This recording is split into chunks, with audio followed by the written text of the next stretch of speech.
One of the things we knew coming out of the gate with Gears 3 is that we wanted to make the best version of our multiplayer that we had. It's taking it to its max. Like, the thing for us is we've had the most time to polish that we've ever had. This is that extra 10%. It's the biggest campaign we've ever had. It's got Horde and Beast and competitive multiplayer, and it's gonna be the best multiplayer we've ever had. The most polished, best Gears game that Epic has ever made. Day one, it's hard to ship an online game, and by having dedicated servers in a beta, we're doing a darn good job of making sure we hit it right day one.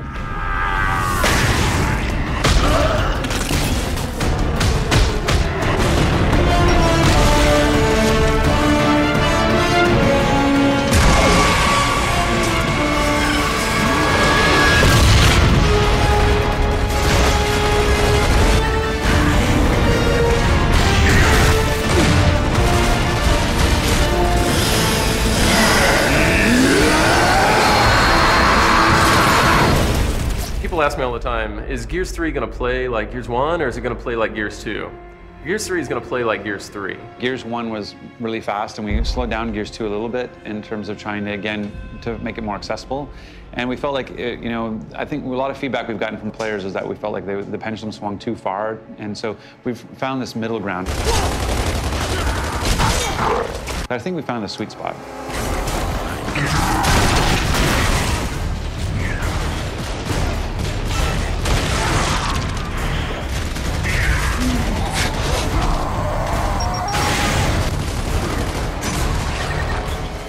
One of the new multiplayer modes that we're featuring in Gears of War 3 is Team Deathmatch, which has been in other games before, but is new to the franchise. And we don't just want to cram it in there as you've seen it. We want to put a Gears spin on it. So it's actually a pool of lives that each team has. You take out a bad guy, you're taking away from their pool, ultimately resulting in them running out of lives. 5, 4, 3, 2, 1. Game on, baby! As people are getting eliminated, it gets down to 3-on-1. And that one guy can be clutch and take out those last 3 and win the match, at which point everybody explodes in laughter.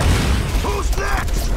Now that we're at the third game in the series, we can have some of these unlocks that allow us to play with the formula a little bit. People don't necessarily want to just represent themselves in a fiction, you know, appropriate way. You know, the fact that people want to have a pink Lancer, you know, and they want to shoot people with a pink Lancer because they think it's funny or whatever it may be.